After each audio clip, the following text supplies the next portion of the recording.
Jay, we recently saw the interview with Shannon Sharp and Ocho Cinco, and there was this clip shown of where Shannon was talking about not being married or not getting married at an earlier stage, and now at this point in his life, not having anybody to share what he's accumulated with. As someone who values being a husband and father more than anything else in the world, what do you say to that? Yeah, I think that the world has told us that we have to have one or the other, and that we can't have everything that we want. And I don't agree with that. Even somebody who I look up to, I don't know him like that, but as a pseudo mentor, especially as a writer, is the great T.D. Jakes. He said that if you're a husband or father, you are broke if you want to spend time with your kids, if you want to be around with your kids all the time. But if you want to have a bunch of money, you're probably not going to be able to spend time with your kids. And I fight against that every day. I literally, because my whole walk has been I'm going to be with my kids and still make money. I'm going to be with my kids and I'm still going to live better than anybody in my family has ever lived before. I don't try to measure up to be who he is or nothing like that, but I know that I'm the generational curse breaker in my family with my last name. And I've done that being with my kids through everything that they've been through. I've done that being next to my family, and I'm going to continue to do that. I made a choice, and that's what we got to start thinking. We got to make choices, and sometimes we might feel like they're bad choices. In hindsight, because hindsight is 2020, but it is our choice. The beautiful thing about Shannon is that you can get married now.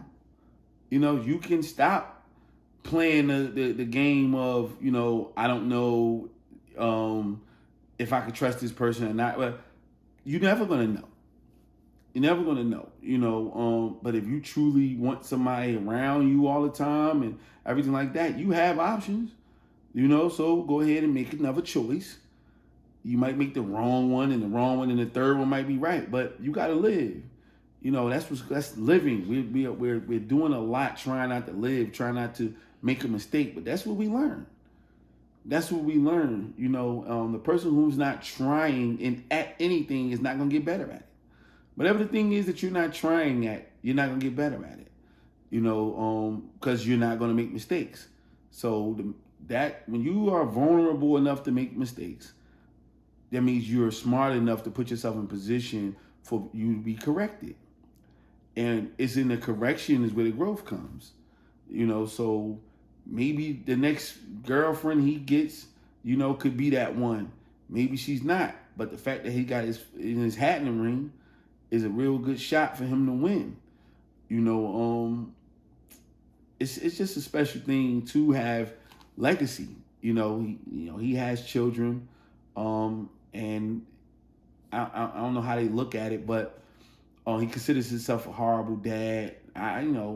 Circumstances are circumstances. I've seen horrible dads. You might have been horrible because you wasn't around. That don't make you not horrible. You just made a choice. And the career you had, you felt like it required you to be there. Don't be too down on yourself. You have a choice now, and you have option now to make the decision to do exactly what you want to do now. We gotta live our full life, not what we've been through 20 years ago, 10 years ago. Our full life. So if you whatever you missed out on, or you're missing out on, you feel like you're missing out on, long as you having tomorrow, you can start all over again and start working towards getting exactly what you want. So, in the context of entrepreneurship, do you think that that should connect to people choosing entrepreneurship as a career path versus other career paths? Like, do you think some other traditional, maybe career paths come with the level of sacrifice that some people just aren't willing to make or even willing to take certain risk? Yeah, that's a very great question. I think that entrepreneurship presents the same struggles as um, regular jobs do. I think that again, it's about the choice because you got some people who want to be able to give you the reasoning to say, "Hey, I made $1 billion business, but I didn't have time to be with my family." And then You're gonna have people like myself who was gonna say I was an entrepreneur and I gave me all the time to be with my family. So I think it rests with the choice. Now, entrepreneurship gives you more um, control over the choices you make, as opposed to somebody's job, and it gives you more freedom, you know. And as I put in my book, in my second chapter in my book, Freedom Over Finance, it's the sacrifice of saying, you know what, I'm going to take the freedom now. The finances is going to come, but for me, and I'm sure other people who try to walk the same type of path I had, it wasn't a what you call that work life balance. It just became what's called a lifestyle. And so because the entrepreneur's lifestyle is in me, it's been better than my children. Everybody understands it. Everybody knows what's going on. And so even they live that type of lifestyle. And I think that that's the X factor right there, making sure that if you can make that type of lifestyle as an entrepreneur when you don't have when you do have a job, your lifestyle has to be surrounded around that job and what they set for you. But in entrepreneurship, you have the option to make your entrepreneurship your lifestyle, as opposed to it's just something that you're a slave to.